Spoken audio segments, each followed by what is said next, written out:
موسم پر ضیاء بلیٹن کا باقاعدہ آغاز کرتے ہیں اور شامل کرتے ہیں اب تک کی اہم ترین خبریں۔ حیدرآباد بیورو چیف جاوید علی چنا مبارکباد۔ پاکستان پیپلز پارٹی ضلع حیدرآباد کے سینئر رہنما سابق سیکرٹری اطلاعات حیدرآباد احسن ابڑو، ضلع حیدرآباد کے ڈپٹی سیکرٹری اطلاعات انور علی بلیدی، پارٹی کے کارکنان علی عباس کھوسو اور عمران سومرو نے پریس کلب حیدرآباد پہنچ کر پریس کلب حیدرآباد کے نومنتخب عہدیداران،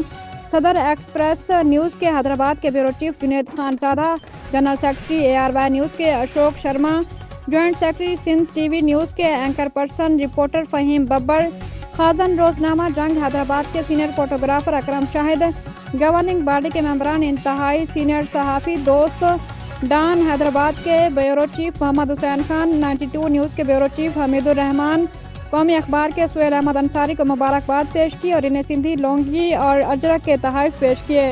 دوستوں کی کامیابی کی خوشی میں کیک کاٹا اور انہیں پھولوں کا گلدستہ پیش کیا۔ اس موقع پر نومنتخب صدور اور جنرل سیکرٹری اور دیگر سینئر صحافی دوستوں نے ملک میں جمہوریت کی بحالی، اس کے تسلسل اور عین کی اصل صورت میں بحالی کے لیے پیپلز پارٹی کی جمہوری خدمات کو سراہا اور حیدرآباد پریس کلب کے جمہوری کردار اور جدوجہد پر روشنی ڈالی۔ پیپلز پارٹی رہنماؤں نے بھی پریس کلب حیدرآباد کی جمہوریت کے لیے گراں قدر خدمات کو خراج تحسین پیش کیا اور پیپلز پارٹی پریس کلب حیدرآباد کے مضبوط تعلق کا اعادہ کیا۔ انور علی بلیدی، ڈپٹی سیکرٹری اطلاعات، پاکستان پیپلز پارٹی ضلع حیدرآباد۔